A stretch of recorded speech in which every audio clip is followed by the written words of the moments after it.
ನಮಸ್ಕಾರ ಸರ್. ನಮಸ್ಕಾರ ಸರ್, ಅಹಿಂದ ಧ್ವನಿ ಚಾನಲ್ಗೆ ಬಂದಿ ಸರ್ ನಾವು.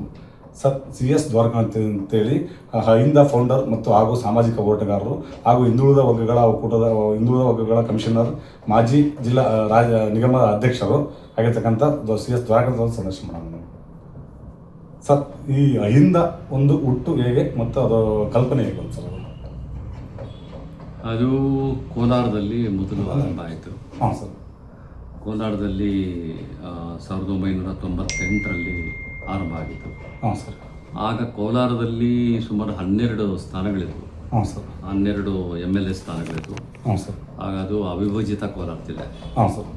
ಆ ಸಂದರ್ಭದಲ್ಲಿ ಏನಾಯಿತು, ನಮ್ಮ ಆತ್ಯಂಚನಗಿರಿ ಸ್ವಾಮೀಜಿಗಳು ಮುಳಬಾಗಲಿಗೆ ಬಂದಿದ್ದರು. ಹಾಂ ಸರ್. ಸ್ವಾಮೀಜಿಗಳು ಭಾಷಣ ಮಾಡ್ತಾ ಕೇಳಿದ್ರು, ಹಾಂ ಸರ್, ಈ 12 ಸ್ಥಾನಗಳಲ್ಲಿ ನಮ್ಮ ಸಮುದಾಯದವರು ಎಷ್ಟು ಜನ ಇದ್ದಾರೆ ಅಂತ. ಹಾಂ ಸರ್. ಜನ ಹೇಳಿದ್ರು 9 ಜನ ನಮ್ಮ ಸಮುದಾಯದವರು ಇದ್ದಾರೆ ಅಂತ. ಹಾಂ ಸರ್. ಹಂಗಾದ್ರೆ ಇನ್ನು 3 ಯಾಕೆ ಆಗಲಿಲ್ಲ ಅಂತ ಕೇಳಿದ್ರು. ಹಾಂ ಸರ್. ಇನ್ನು 3 ಹಾಕ್ಲಿಕ್ಕೆ ಯಾಕೆ ಕಾರಣ ಅಂತ ಕೇಳಿದ್ರೆ ಅವರು 3 ರಿಸರ್ವ್ ಕಮ್ಯುನಿಟೀಸ್ ಅಂತ ಹೇಳಿದ್ರು. ಹಾಂ ಸರ್. ರಿಸರ್ವ್ ಏನಿಲ್ಲ, ನೆಕ್ಸ್ಟ್ ಟೈಮು 12ಕ್ಕೆ 12 ಕೂಡ ನಮ್ಮ ಸಮುದಾಯದವರು ಆಗಬೇಕು ಅಂತ ಹೇಳ್ಬಿಟ್ಟು ಹೇಳಿದ್ರು. ಅದು ಪೇಪರಲ್ಲಿ ಬಂತು.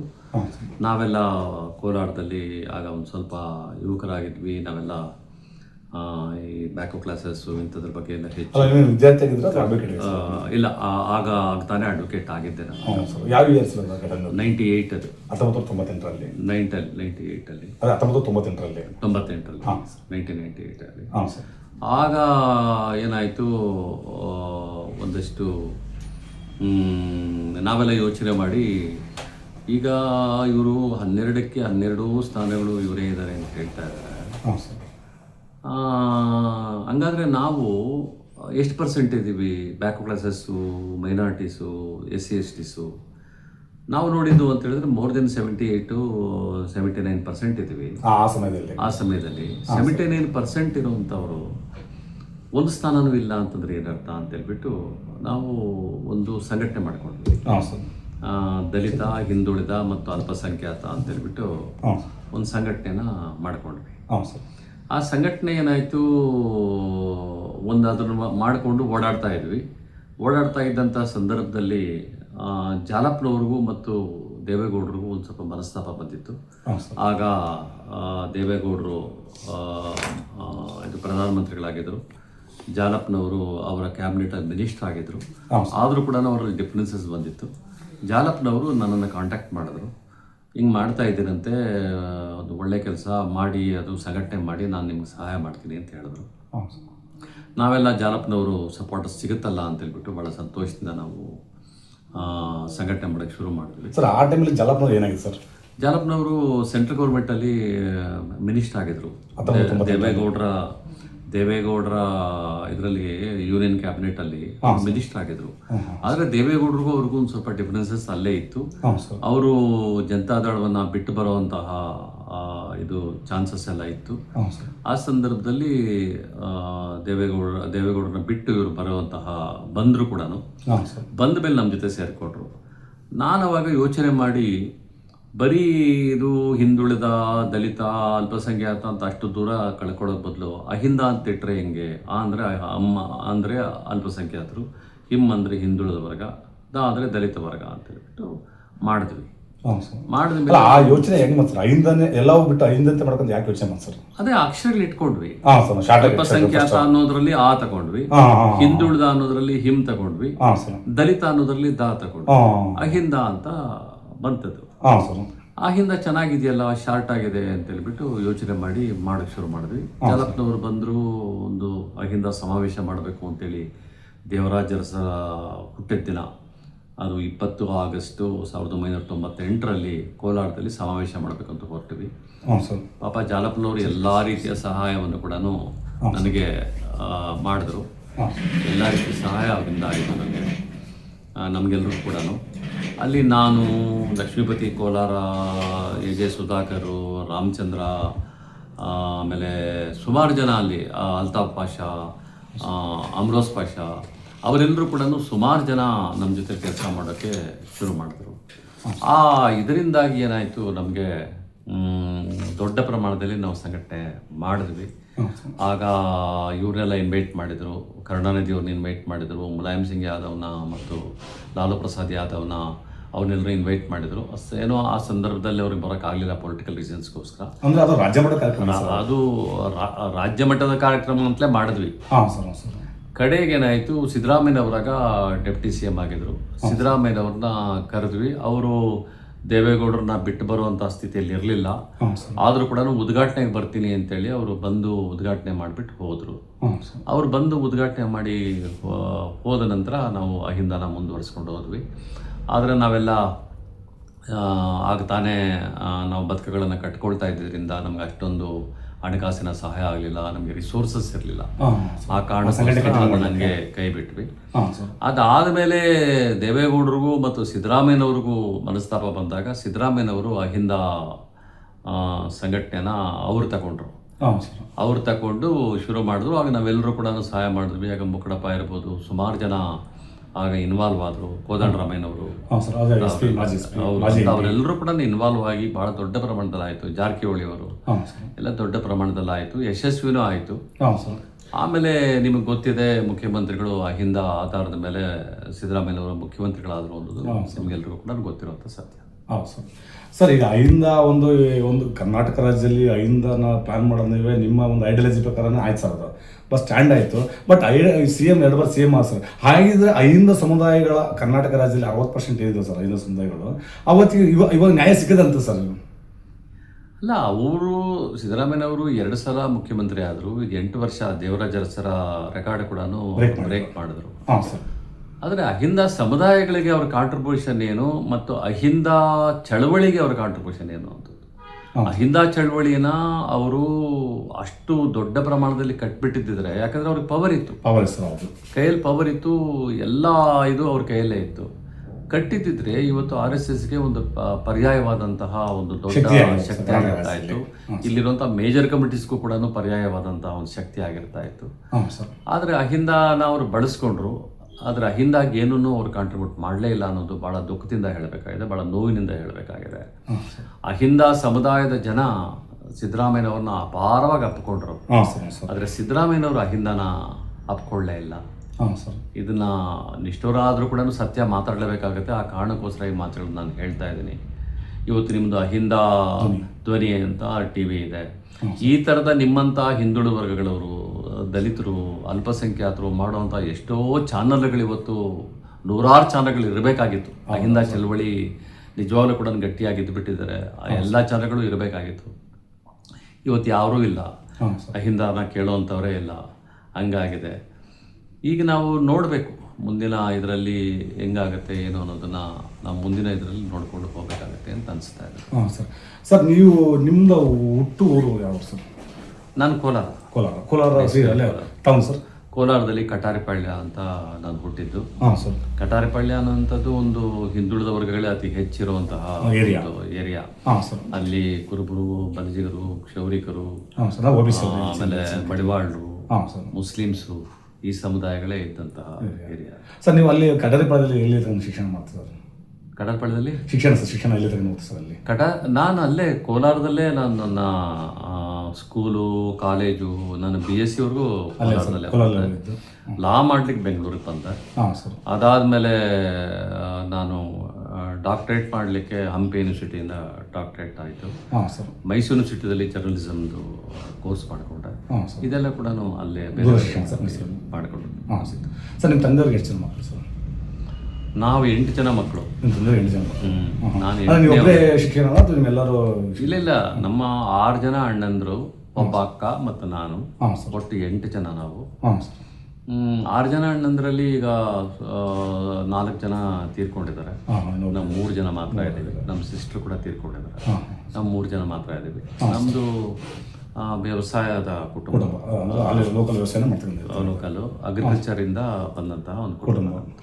ಅಂದ್ರೆ ನಿಮ್ಮ ಕುಟುಂಬದಲ್ಲಿ ನೀವೇ ಶಿಕ್ಷಣ ಆ ಸಂದರ್ಭದಲ್ಲಿ? ನಮ್ಮ ಅಣ್ಣ ಒಬ್ಬರು ಓದಿದ್ರು, ಒಬ್ಬ ಅಣ್ಣ ಮಾತ್ರ ಓದಿದ್ರು. ಅವ್ರು ಗ್ರಾಜ್ಯುಯೇಟ್ ಆಗಿದ್ರು. ಅದು ಬಿಟ್ಟರೆ ಇನ್ಯಾರೂ ಏನು ಎಜುಕೇಶನ್ ಇಲ್ಲ, ನಾನೇ ಹೆಚ್ಚು ಎಜುಕೇಶನ್ ಪಡ್ಕೊಂಡಿದ್ದು ನಾನೇ. ನೀವೇ ನಿಮ್ಮ ಕುಟುಂಬದಲ್ಲಿ ನೀವೇನೆ? ಕಟಾರಿಪಾಳ್ಯದಲ್ಲಿ ನಮಗೆ ಅಂತ ಕಟಾರಿಪಾಳ್ಯದ ಸ್ಥಿತಿಗತಿಗಳು ಹೆಂಗಿದೆ ಸರ್ ಹಾಸನದಲ್ಲಿ? ನೀವು ಕಟಾರಿಪಾಳ್ಯ ಅಂತಂದ್ರೆ ಇಡೀ ರಾಜ್ಯಕ್ಕೆ ಗೊತ್ತು, ಹೊಡೆದಾಟಕ್ಕೆ ಇದಕ್ಕೆ ಅದು ಬಹಳ ಫೇಮಸ್ ಅಂತ ಹೇಳ್ಬಿಟ್ಟು. ಹಾಂ ಸರ್. ಕಟಾರಿಪಾಳ್ಯ ಅಂದ್ರೆ ಹೆದರ್ತಾ ಇದ್ರು, ಕಟಾರಿಪಾಳ್ಯದ ಒಳಗೆ ಬರ್ಲಿಕ್ಕೆ ಹೆದರ್ತಾ ಇದ್ರು ಕೋಲಾರ ಜನ, ಸುತ್ತಮುತ್ತಲ ಜನಗಳು. ಅಲ್ಲಿ ಕಸಬಿನ ಸರ್, ಅಲ್ಲಿ ಏನ್ ಸರ್ ಅಲ್ಲಿ ಒಂದು ದುಡಿಮೆ ಅಲ್ಲಿ ಏರಿಯಾದ ಒಂದು ದುಡಿಮೆ ಸರ್? ಈಗ ಕುರುಬ ಸಮುದಾಯ ಆಯ್ತು, ಕುರುಬ ಸಮುದಾಯ ಅಲ್ಲಿ ಕಂಬಳಿ ನೇಯ್ತಾ ಇದ್ರು, ಕುರಿ ಬಲಿಜಿಗರಿದ್ರು, ಅವ್ರು ಬಳೆ ಮಾರೋದು, ಕುಂಕುಮ ಮಾಡೋದು, ಇದು ಮಾಡ್ತಾ ಇದ್ರು. ಕ್ಷೌರಿಕರಿದ್ರು, ಅವರು ಮನೆ ಮನೆಗೆ ಹೋಗಿ ಕ್ಷೌರ ಮಾಡೋದು, ಕುಲಕಸಬುಗಳನ್ನೇ ಇಟ್ಟುಕೊಂಡಿದ್ದಂತಹ ಒಂದು ಏರಿಯಾ ಅದು. ಆ ಏರಿಯಾದಲ್ಲಿ ಒಂದಷ್ಟು ಗರಡಿ ಮನೆಗಳಿದ್ವು, ಶಾಲೆಗಳಿಗಿಂತಲೂ ಹೆಚ್ಚಾಗಿ ಗರಡಿ ಮನೆ. ಹಾಗಾಗಿ ಎಲ್ಲರೂ ಕೂಡ ಚಿಕ್ಕವರಾಗಿದ್ದಾಗಲೇ ಗರಡಿ ಮನೆಗೆ ಹೋಗಿ ಅವರು ವ್ಯಾಯಾಮ ಮಾಡೋದು, ಕುಸ್ತಿ ಮಾಡೋದು ಕಲಿತಾ ಇದ್ರು. ದೇಹದಾಢ್ಯ ಬೆಳೆಯುತ್ತಾ ಇತ್ತು, ಆದ್ರೆ ಮೆದ್ಲುಗೆ ಬುದ್ಧಿ ಕೊಡ್ತಾ ಇರಲಿಲ್ಲ. ಹಾಗಾಗಿ ಆ ಏರಿಯಾದಲ್ಲಿ ನಾನು ಸ್ವಲ್ಪ ಶಿಕ್ಷಣದ ಕಡೆ ಗಮನ ಕೊಟ್ಟು. ಸರ್, ನಿಮಗೆ ಆ ಸಂದರ್ಭದಲ್ಲಿ ನೀವು ಯುವಕರಿದ್ದಾಗ ಆ ಏರಿಯಾ ಸೆಳಿಲ್ಲ ಸರ್ ನಿಮಗೆ? ಇಲ್ಲೇ ನಿಮ್ಮ ಫ್ರೆಂಡ್ಸ್ ಅಲ್ಲಿ ಇರ್ತಾರೆ, ನಿಮ್ಮ ಸಮಕಾಲೀನರಲ್ಲಿ ಇರ್ತಾರೆ, ಎಲ್ಲ ಬೇರೆ ಬೇರೆ ಕೆಲಸ ಮಾಡ್ತಾರೆ, ಅವಾಗ ನಿಮಗೆ ಆ ಸೆಳೆತನ್ನು ಬಿಟ್ಟು ಈಗ ಹೊರಗೆ ಬಂದ ಸರ್ ನೀವು? ಇತ್ತು, ನಮಗೂ ಸೆಳಿತಾ ಇತ್ತು. ಆರಂಭದಲ್ಲಿ ನಾವು ಹೊಡೆದಾಟಗಳಿಗೆಲ್ಲ ಹೋಗ್ತಾ ಇದ್ವಿ, ಅದೆಲ್ಲ ಒಂದು ಥ್ರಿಲ್ ಇತ್ತು ಆ ವಯಸ್ಸು. ಸಮಕಾಲಿದ್ದಾಗ ಅದು ಬೇರೆ ವಾತಾವರಣ ಗೊತ್ತಿರೋ ಸರ್, ಜೊತೆಗೆ ಅದಷ್ಟೇ ಮನಸ್ಸಲ್ಲಿ ಸರ್, ಎಲ್ಲರಿಗೂ ಅಷ್ಟೇ. ಸ್ವಾಭಾವಿಕವಾಗಿ ನೀವು ಅದೇ ಇರೋದ್ರಿಂದ ನಿಮ್ಮ ಸ್ನೇಹಿತರು, ನಿಮ್ಮ ಮಿತ್ರರು, ನಿಮ್ಮ ಕ್ಲಾಸ್ಮೇಟ್ಸ್ ಎಲ್ಲ ಇರ್ತಾರೆ ಸರ್. ಆ ಸಂದರ್ಭದಲ್ಲಿ ಸೆಳೆದಿಲ್ಲ ಸರ್? ಆ ಒಂದು ಸೆಳೆತಾ ಇದ್ದಿದ್ದು ನಿಜ. ಆದ್ರೆ ನಮ್ಮ ತಾಯಿ ಮತ್ತು ನನ್ನ ದೊಡ್ಡಕ್ಕ ಅವರಿಬ್ರು ಕೂಡ ನನ್ನನ್ನ ಆ ಇದರಿಂದ ಪಾರ್ ಮಾಡಿದ್ರು, ದಿಕ್ಕು ಬದಲಿಸಿದ್ರು. ನಮ್ಮ ದೊಡ್ಡಣ್ಣ ಅವರು ಓದಿದ್ರು, ಅವರು ಸ್ವಲ್ಪ ಎಜುಕೇಶನ್ ಕಡೆ ನನಗೆ ಗಮನ ಕೊಡೋಕೆ ಶುರು ಮಾಡಿದ್ರು. ಇದೆಲ್ಲವೂ ಕೂಡ ಒಂದು ಕಾರಣಗಳಾಯಿತು. ಅದ್ರ ಜೊತೆಗೆ ಅಲ್ಲಿ ಒಂದು ಸ್ವಲ್ಪ ದಲಿತ ಚಳವಳಿ ಇದೆಲ್ಲ ಸ್ಟ್ರಾಂಗ್ ಆಗಿದ್ದರಿಂದ ದಲಿತ ಚಳವಳಿ ಜೊತೆಯಲ್ಲಿ ನಾವು ಆದ್ವಿ. ಆಮೇಲೆ ಸಾಹಿತ್ಯ ಚಳವಳಿಗಳು, ಕನ್ನಡ ಚಳವಳಿಗಳು, ಆ ಚಳವಳಿ ಜೊತೆಯಲ್ಲಿ ಬೆಳೆಯೋಕೆ ಆರಂಭ ಮಾಡಿದ್ವಿ. ಆ ಇದರಿಂದ, ಆ ಪರಿಸರದಿಂದ ನಾನು ಹೊರಗಡೆ ಸರ್. ಕೆಲವರು ಈಗ ಒಂದು ದಲಿತ ಚಳವಳಿ ಮಾಡ್ತಾರೆ ಸರ್, ಪ್ರೆಸೆಂಟ್ ಈಗಲೂ ದಲಿತ ಚಳವಳಿ ಮಾಡ್ತಾರೆ, ಫೋಟೋ ಇಕ್ತಾರೆ, ಪೂಜೆ ಮಾಡ್ತಾರೆ, ಎಲ್ಲವನ್ನೂ ಮಾಡ್ತಾರೆ ಸರ್, ಜಯಂತಿಗಳನ್ನ. ಆದರೆ ಆ ಜಯಂತಿ ಮಾಡದೇ ಇರ್ತಕ್ಕಂಥವ್ರು, ಅಂಬೇಡ್ಕರ್ನ ಒಂದು ಪ್ರೀತಿ ಮಾಡದೇ ಇರ್ತಕ್ಕಂಥವ್ರು ಆ ಅಂಬೇಡ್ಕರ್ ಬರ್ತಕ್ಕ ಸಂವಿಧಾನ ಬಳಸಿಕೊಂಡು ದೊಡ್ಡ ದೊಡ್ಡ ಉನ್ನತವಾಗ್ತಾರೆ ಸರ್. ಆದ್ರೆ ಆ ಪ್ರೀತಿ ಮಾಡ್ತಕ್ಕಂಥ ಸಮುದಾಯಗಳು ಕೇಳಿಗಿಲ್ಲ ಸರ್. ಅದು ನಿಜ, ಅದು ರೀಚ್ ಆಗಬೇಕು ಅನ್ನೋದು ಅದನ್ನೇ ಹೇಳೋದು ನಾವು. ಅಲ್ಲ ಸರ್, ಏನಂದ್ರೆ ಸರ್, ಪೂಜೆ ಮಾಡ್ತಾ ಸರ್, ಧ್ಯಾನ ಮಾಡೋ ಸರ್, ವರ್ಷಕ್ಕೊಂದ್ಸಲಿ ಆ ವಿಜೃಂಭಣೆ ಅಂಬೇಡ್ಕರ್ ಜಯಂತಿ ಆಚರಣೆ ಮಾಡ್ತಾರೆ ಸರ್. ಆದ್ರೆ ಆಚರಣೆ ಮಾಡ್ತಕ್ಕಂಥ ಇವ್ರು ನೋಡ್ರಿ, ಆ ಸಮುದಾಯಗಳು ಪ್ರೀತಿ ಮಾಡ್ತಕ್ಕಂಥವ್ರು ಅಂಬೇಡ್ಕರ್ ಬಂದು ಸಂವಿಧಾನವನ್ನು ಬಳಸಿಕೊಂಡು ಡೆವಲಪ್ಮೆಂಟ್ ಆಯ್ತು ಸರ್. ಅಂಬೇಡ್ಕರ್ ಅವನ್ನ ಪೂಜೆ ಮಾಡ್ತಕ್ಕಂಥವ್ರು ಆ ಅಂಬೇಡ್ಕರ್ ಸಂವಿಧಾನ ಬರ್ತಕ್ಕಂಥವ್ರನ್ನ ಶಿಕ್ಷಣದಲ್ಲಿ, ಉದ್ಯಮದಲ್ಲಿ ಬಳಸಿಕೊಂಡು ದೊಡ್ಡ ದೊಡ್ಡ ಮಟ್ಟಕ್ಕೆ ಹೋಗಿ ಸಾಧನೆ ಮಾಡ್ತಾರೆ ಸರ್.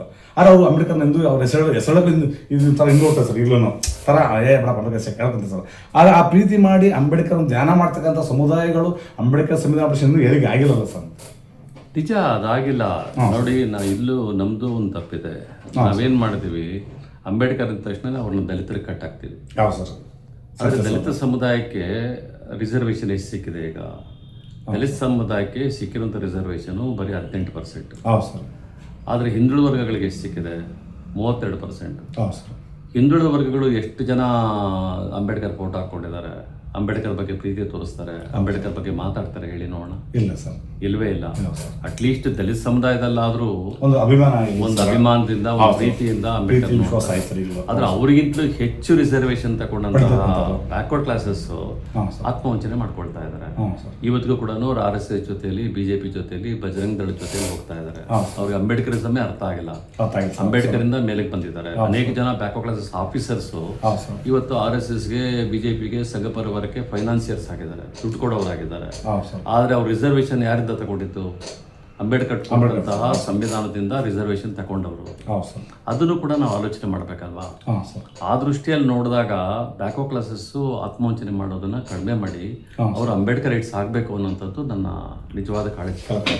ಸರ್ ಈಗ ಅಹಿಂದ ಮಾಡಿ ಸರ್ ನೀವು ಫೌಂಡರ್ ನೀವೇ ಕರ್ನಾಟಕ ರಾಜ್ಯದಲ್ಲಿ ಮೊದಲು ನಿಮ್ಮ ಐಡಿಯಾಲಜಿ ಪ್ರಕಾರನೇ ಅಹಿಂದ ಆಯ್ತು ಸರ್. ನೀವು ಏನು ಗುರಿ ಅನ್ಕೊಂಡಿರ್ತ ಗುರಿ ಮುಟ್ಟೆ ಸರ್. ನೀವು ಇಂಡೈರೆಕ್ಟಾಗಿ ಕೆಲಸ ಮಾಡಿದ್ದೀರಿ ಸರ್. ಆದರೆ ಭಾಳ ಜನಕ್ಕೆ ಗೊತ್ತಿಲ್ಲ ದ್ವಾರಕ ಸರ್ ಅಂತೇಳಿ, ನಮಗೆ ಇವತ್ತೇ ಸರ್ ಗೊತ್ತಾಗಿದ್ದು ನಿಮ್ಮಿಂದ ಅಂತೇಳಿ. ಬಟ್ ಅದು ರಾಜಕೀಯ ಒಂದು ಮುಟ್ಟಿದ ರಾಜಕೀಯ ಒಂದು ಪಾದಾರ್ಪಣೆ ಮಾಡಿದ್ರೆ ಸ್ವಲ್ಪ ಸ್ಟ್ಯಾಂಡ್ ಆಯ್ತು ಸರ್ ಅದು. ಬಟ್ ನಿಮ್ಮ ಐಡಿಯಾಲಜಿ ಇವತ್ತು ಗೊತ್ತಾಯ್ತು, ನೀವೇ 19 ನಿಮ್ಮದು ಸ್ಥಾಪನೆ ಆಯ್ತು ಅಂತೇಳಿ. ಆದರೆ ನಿಮ್ಮ ಮನಸ್ಸಲ್ಲಿ ಅಂದ್ಕೊಂಡಿರೋ ಪ್ರಕಾರ ನೀವು ಮಾಡಿರ್ತಕ್ಕಂಥ 98 ಪ್ರಕಾರ ಅಹಿಂದ ವರ್ಗ ಮತ್ತು ಅಹಿಂದ ಸಂಘಟನೆ ಮುಖಾಂತರ ಆ ನಿಜವಾದ ಶ್ರಮಿಕ ವರ್ಗಕ್ಕೆ ನ್ಯಾಯ ಸಿಕ್ಕದಂತ ಸರ್ ಈಗ? ಖಂಡಿತ ಸಿಕ್ಕಿಲ್ಲ. ಹಾಂ ಸರ್. ಹಿಂದ ಸಿದ್ದರಾಮಯ್ಯನವರು ಮುಖ್ಯಮಂತ್ರಿ ಆಗಿದ್ದು ಭಾಳ ಸಂತೋಷ. ಹಾಂ ಸರ್. ಒಂದು ಆ ಥರದ ಒಂದು ಪೊಲಿಟಿಕಲ್ ಬ್ಯಾಕ್ಗ್ರೌಂಡನ್ನು ನಾವು ಸೃಷ್ಟಿ ಮಾಡಿಕೊಟ್ವಲ್ಲ, ಹಿಂದುಳಿದ ವರ್ಗದ ವ್ಯಕ್ತಿ ಮುಖ್ಯಮಂತ್ರಿ ಆಗೋದಕ್ಕೆ ನಾವೆಲ್ಲರೂ ಕಾರಣಕರ್ತರಾದವಲ್ಲ ಅಂತ ಸಂತೋಷ ಇದೆ. ಆದರೆ ಅದೇ ಸಿದ್ದರಾಮಯ್ಯನವರು ಅಹಿಂದ ಸಂಘಟನೆಯನ್ನು ಕೂಡ ಅಪ್ಕೋಬೇಕಾಗಿತ್ತು. ಅಹಿಂದ ಸಂಘಟನೆ ಅಪ್ಕೊಂಡಿದ್ದಿದ್ರೆ ಇವತ್ತು RSSಗೆ ಒಂದು ದೊಡ್ಡ ಪ್ಯಾರಲ್ ಆಗಿ ಅಹಿಂದ ಬೆಳೀತಾ ಇತ್ತು. ಕರ್ನಾಟಕದ ಖಂಡಿತ ಬೆಳೀತಾ ಇತ್ತು, ಬಹಳ ದೊಡ್ಡ ಪ್ರಮಾಣದಲ್ಲಿ ಬೆಳೀತಾ ಇತ್ತು. ಇವತ್ತು ಹಿಂದುಳಿದ ವರ್ಗದ ಹುಡುಗರೆಲ್ಲ ಎಲ್ಲಿದ್ದಾರೆ? ಬಜರಂಗ ದಳದಲ್ಲಿದ್ದಾರೆ. ನಾನು ಒಮ್ಮೆ ಸಿದ್ದರಾಮಯ್ಯ ಒಂದು ಲೆಟರ್ ಬರ್ತಾರೆ. ಈಗ ದಕ್ಷಿಣ ಕನ್ನಡದಲ್ಲಿರುವಂತಹ ಬ್ಯಾಕ್ ಕ್ಲಾಸಸ್ ಹುಡುಗರಿದಾರಲ್ಲ, ಅಲ್ಲಿನ ಮಗುವೀರ್ ಇರ್ಬೋದು, ಅಲ್ಲಿನ ಬಿಲ್ಲವರು ಇರ್ಬೋದು, ಅವರೆಲ್ಲರೂ ಕೂಡ ಅತ್ಯಂತ ಬ್ಯಾಕ್ ಕ್ಲಾಸಸ್ ಅವರೆಲ್ಲರೂ ಬಜರಂಗ ದಳದಲ್ಲಿದ್ದಾರೆ. ನೀವು ಅವ್ರಿಗೆ ಏನು ಬೇಡ ಸರ್, ನೀವು ಒಂದು ಬಜೆಟಲ್ಲಿ ಬರೀ 100 ಕೋಟಿ ಎತ್ತಿಡಿ. ಒಬ್ಬೊಬ್ಬ ಅಲ್ಲಿರುವಂತಹ ಬ್ಯಾಕ್ ಕ್ಲಾಸ್ ಹುಡುಗನಿಗೆ 2 ಲಕ್ಷನೋ 3 ಲಕ್ಷನೋ 5 ಲಕ್ಷನೋ ಸಾಲ ಕೊಡಿ, ಸಾಲ ಕೊಡಿ. ಆ ಸಾಲದಲ್ಲಿ ಅವರು ಟೀ ಅಂಗಡಿ ಇಟ್ಕೊಳ್ತಾರೆ, ಮೀನ್ ಅಂಗಡಿ ಇಟ್ಕೊಳ್ತಾರೆ. ಅಲ್ಲಿಗೆ ಬಜರಂಗ ದಳದ ಆಫೀಸ್ಗಳು ಕ್ಲೋಸ್ ಆಗ್ತಾರೆ. ಭಾಳ ಒಳ್ಳೆ ಐಡಿಯಾ ಅಂತ ಹೇಳಿದ್ರು, ಮಾಡಲೇ ಇಲ್ಲ, ಅದನ್ನ ಮಾಡಲೇ ಇಲ್ಲ. ಅಂದರೆ ಇದ್ರ ಅರ್ಥ ಏನು ಅಂತಂದರೆ ಅವ್ರಿಗೆ ಬೇಸಿಕಲಿ ಅಹಿಂದದ ಐಡಿಯಾಲಜಿ ಅವ್ರಿಗೆ ಒಳಗಡೆ ಇರಬೇಕಿತ್ತು. ಇದ್ದಿದ್ದಿದ್ರೆ ಇವೆಲ್ಲ ಸಾಧ್ಯತೆ.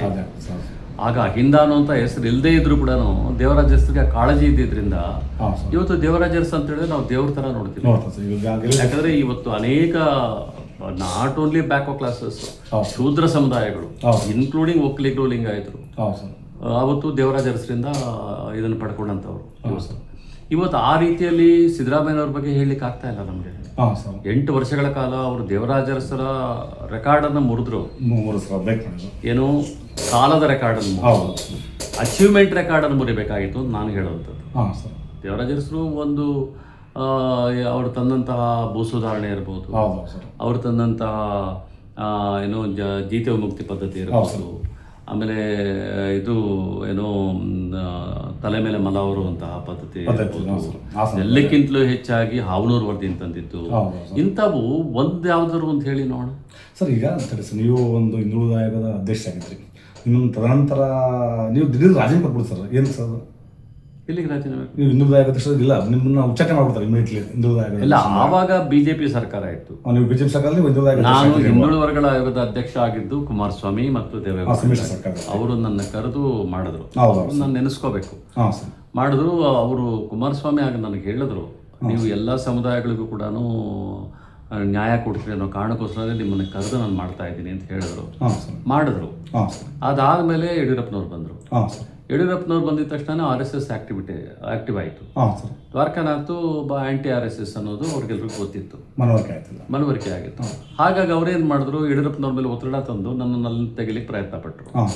ನಾನು ಹೈಕೋರ್ಟ್ಗೆ ಹೋಗಿ ಸ್ಟೇ ತಗೊಂಡು ಮುಂದುವರಿಸ್ಕೊಂಡು ಹೋದೆ. ಆದರೆ ನನಗೆ ಸಹಕಾರ ಸಿಗಲಿಲ್ಲ. ನನಗೆ ಸಹಕಾರ ಸಿಕ್ಕಿದ್ರೆ ಈಗ ಮಾಡಿರೋ ಕೆಲಸಕ್ಕಿಂತಲೂ 10% ಜಾಸ್ತಿ ಮಾಡ್ಬೋದು ನನಗೆ ಅನ್ಸುತ್ತೆ. ಇಲ್ಲ, ಅವಾಗ ನಾವು ಪೇಪರ್ ನೋಡ್ತೀವಿ ಸರ್. ಪೇಪರ್ ನೋಡಿದಾಗ ಗೌರ್ಮೆಂಟ್ ಬಂದ ತಕ್ಷಣ ಅವ್ನು ತೆಗೆದಾಕಿರೋ ಬೇರೆ ತೆಗೆದ್ರು. ಬಟ್ ನಾನು ಸ್ಟೇ ತಗೊಂಡೆ, ನಾನು ಮುಂದುವರೆದೆ. ನಾನು 3 ವರ್ಷಗಳ ಕಾಲ ಬಿಟ್ಕೊಡ್ಲಿಲ್ಲ, ಮುಂದುವರೆದೆ. ಆದರೆ ನನಗೆ ಸರ್ಕಾರದ ಸಹಕಾರ ಇರಲಿಲ್ಲ, ನೀವು ಅನ್ಕೊಳ್ಳೋ ಕೆಲಸ ಮಾಡೋಕ್ಕಾಗಲಿಲ್ಲ. ಆದರೂ ಕೂಡ ಅನೇಕ ಸಣ್ಣ ಸಣ್ಣ ಸಮುದಾಯಗಳು, ಅಲೆಮಾರಿ ಸಮುದಾಯಗಳನ್ನು, ಅಲೆಮಾರಿ ಸಮುದಾಯಗಳನ್ನು ಮೊಟ್ಟ ಮೊದಲ ಸಲ ಒಂದು ಆಯೋಗ ಗುರುತಿಸಿತ್ತು. ಅವರ ಟೆಂಟ್ಗಳಿಗೆ, ಗುಡಾರಗಳಿಗೆ ಆಯೋಗ ಹೋಯಿತು. ಅವ್ರಿಗೆ ಒಂದು ಆಯೋಗ ಇದೆ, ಅದಕ್ಕೆ ರೆಪ್ರೆಸೆಂಟೇಷನ್ ಕೊಡಬೇಕು ಅಂತ ಕೂಡ ಗೊತ್ತಿರಲಿಲ್ಲ. ನಾನೇ ಅವ್ರಿಗೆ ರೆಪ್ರೆಸೆಂಟೇಷನ್ ಬರ್ಕೊಟ್ಟು, ನಾನೇ ತಗೊಂಡು, ನಾನೇ ಅವ್ರಿಗೆ ಇದರಲ್ಲಿ ಇನ್ವಾಲ್ವ್ ಆಗೋ ಥರ ಮಾಡಿಕೊಳ್ಳುವಂಥ ಕೆಲಸಗಳನ್ನು ಕೂಡ ಮಾಡ್ಲಿಕ್ಕೆ ಸಾಧ್ಯ ಆಯಿತು. ಅದೊಂದು ಕಾಲಘಟ್ಟ. ಎಷ್ಟು ದಿನ ಕಾಲ ಇದ್ರಿ ಸರ್? 3 ವರ್ಷ.